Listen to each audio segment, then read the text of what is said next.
వాళ్ళు చేసిన తప్పిదాలను ఖండించేటువంటి మాట మాట్లాడితే దళితునితోనూ మాట్లాడితే సెన్సిటివ్ అవుతుంది, బాగా మాట్లాడగలుగుతాడు అని ఆ అంశాల కోసమే వాడుకున్నారు. కానీ నా అంటే నేను ఇచ్చేటువంటి డెఫినేషన్ నిర్వచనం, పేదలు ఎవరున్నా పేదరికం నుంచి వచ్చినటువంటి వాడిగా ఒక వలస కూలి బిడ్డగా నేను పేదల సంక్షేమం కోసం, పేదల అభివృద్ధి జరగాలంటే ఒక ఆంటర్‌ప్రెన్యూర్‌గా, ఒక వ్యాపారవేత్తగా పెద్దగా నేను వరగబెట్టేది ఏముండదు.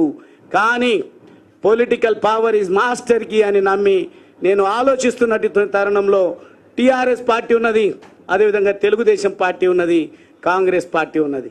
కాంగ్రెస్ పార్టీ అధికారంలో ఉన్నది, తెలుగుదేశం పార్టీ పటిష్టంగా ఉన్నది, రకరకాల మాటలు చెప్తూ.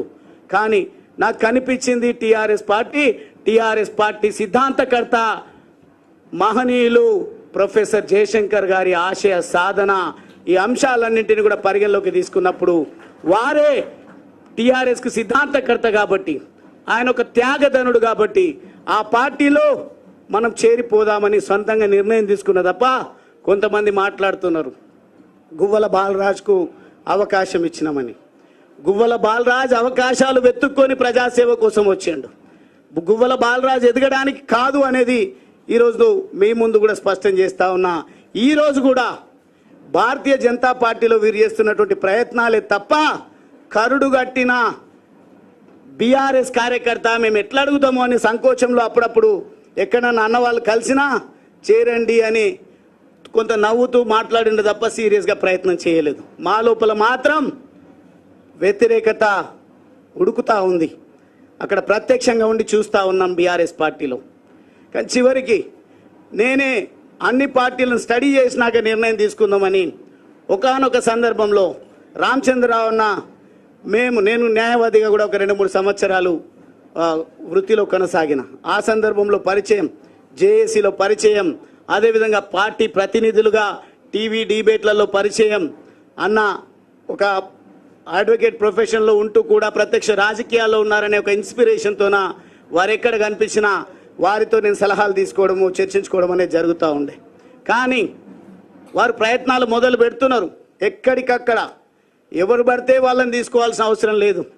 పటిష్టమైనటువంటి క్షేత్రస్థాయి లీడర్షిప్ బీజేపీ పార్టీలో ఉంది.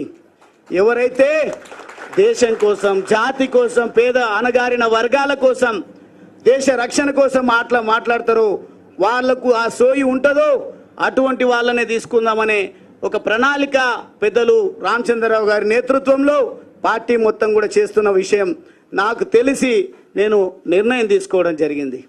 నిర్ణయం తీసుకున్న తర్వాత దయచేసి ఇప్పటికి కూడా నన్ను ఈ స్థాయికి తీసుకొచ్చిన, నాకు రాజకీయంగా జన్మనిచ్చినటువంటి నా అచ్చంపేట సోదర సోదరిమణులకు, యువకులకు, మేధావులకు, జర్నలిస్టులకు, అదేవిధంగా మహిళలకు, కుల సంఘాలకు, ప్రజా సంఘాలకు ప్రతి ఒక్కరి కూడా నేను చేతులు జోడించి నేను మీకు చెప్పకుండా రాజీనామా చేసినందుకు మన్నించాలని నేను కోరుతా ఉన్నా. కారణం ఏంది అంటే చాలా ఫోకస్డ్గా ఉంటుంది బీఆర్ఎస్ పార్టీ ఎప్పుడు కూడా ఎన్నికల పాయింట్ ఆఫ్ వ్యూలో, ఎన్నికల కోసం, పార్టీ పరిరక్షణ కోసం, వారి వ్యక్తిగత పరిరక్షణ కోసం సిద్ధంగా ఉంటుంది. ఒకవేళ కనుక నేను నా ఆత్మీయులతోన ఒక్కరితో చర్చించినా నాకు తెలుసు ప్లాన్ బి సిద్ధంగా ఉంటుంది బీఆర్ఎస్ పార్టీలో. ఏ రకంగా క్యారెక్టర్ అసాసినేట్ చేయాలి, ఏ రకంగా పార్టీ నుంచి పొగబెట్టి పంపించాలి, ఏ రకంగా ఒక మచ్చ వేసి ముద్ర వేసి పంపించాలని ఒక కుట్ర జరుగుతుందని మాత్రమే నేను మీకు చెప్పకుండా రావడం జరిగింది, రాజీనామా చేయడం జరిగింది.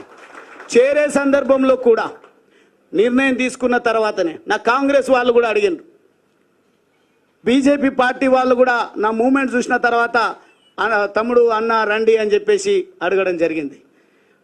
అప్పుడే నేను నిర్ణయం నా అంతటా నేను వ్యక్తిగతంగా తీసుకున్నటువంటి భావన నా నియోజకవర్గ ప్రజల్లో, నా ఉమ్మడి మహబూబ్ నగర్ జిల్లా ప్రజల్లో, అదేవిధంగా రాష్ట్ర వ్యాపితంగా నేను ఈ స్థాయికి రావడానికి ఒక్కొక్క దశలో ఒక్కొక్కరు సహకరించినటువంటి వాళ్ళు, సూచించినటువంటి వాళ్ళు, నడిపించినటువంటి వాళ్ళు అఫెండ్ అయ్యినరు, బాధపడుతున్నారు.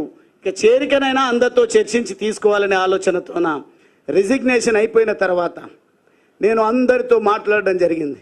నాకు 2 పార్టీలలో కూడా అవకాశం ఉంది, కానీ నేను ఒక కన్ఫ్యూజన్ స్టేట్లో ఉన్నా. కారణం ఏంది అని అంటే, నాకేమో పదవి కొత్త కాదు, వాస్తవంగా చిన్న వయసులో ఆ భగవంతుడి దయ, మా తల్లిదండ్రుల ఆశీర్వాదం, నా ప్రజల దీవెనల వల్ల, అదేవిధంగా నా హార్డ్ వర్క్ వల్ల నేను 2 సార్లు శాసనసభ్యుడినైనా. మళ్ళీ శాసనసభ్యుడు కావాలనో, పార్లమెంట్ సభ్యుడు కావాలనో, నామినేటెడ్ పదవులు కావాలనో అనేది నాకు కాంక్ష లేదు. ఈరోజు 10 రూపాయల సభ్యత్వం అన్న ఏదైతే ఇచ్చిండో, 100 రూపాయలు అంటారు, 100 రూపాయల సభ్యత్వం కూడా అవసరం లేదు. నేను ఈ కుటుంబంలో నా జర్నీని ఒక సామాన్య కార్యకర్తలాగా మొదలు పెడతా. మీరిచ్చేటువంటి ఆలోచన, సలహాలు, సూచనలు తీసుకొని మీరు ఏదైతే దేశ రక్షణ కోసం, తెలంగాణ రాష్ట్రాన్ని కాపాడడం కోసం, అవినీతి రహితమైనటువంటి పాలనను ప్రజలకు అందించాలని ఒక ఆలోచనతోన మీరు ఏదైతే ప్రయత్నం చేస్తూ ఉన్నారో, ఆ ప్రయత్నాన్ని ముందుకు తీసుకుపోయే విధంగా ఒక నిఖార్సైనటువంటి కార్యకర్తగా మీకు అందరికీ కూడా తెలుసు. 20 సంవత్సరాలు, దాదాపుగా 2 దశాబ్దాల పాటుగా నేను బీఆర్ఎస్ పార్టీలో పనిచేసిన, ప్రభుత్వ విప్గా కూడా పనిచేసిన, చాలా ఇంపార్టెంట్ టాస్క్స్ ఏవి ఇచ్చినా కానీ ఒక నిబద్ధత కలిగినటువంటి కార్యకర్తగా నేను అక్కడ పనిచేసి మెప్పు పొందడం జరిగింది. అందుకే మొన్న అచ్చంపేటకు వచ్చి పెద్ద పెద్ద నాయకులు రావాలనుకున్నారంట. వెళ్ళినట్టయితే ఇటు సామాన్యుడు కాడు, మంచిగా ఉన్నంత వరకు మంచిగా ఉంటాడు. మేమన్నా అనరానిది అంటే ఖచ్చితంగా మమ్మల్ని వేటాడుతాడు, వెంటాడుతాడు అనే భయంతోన పెద్ద లీడర్లు అని ఎవరైతే ఉన్నారో వాళ్ళు రాకుండా మా జిల్లాలో ఒక ఆయన పెద్ద నాయకుడు ఉన్నాడు.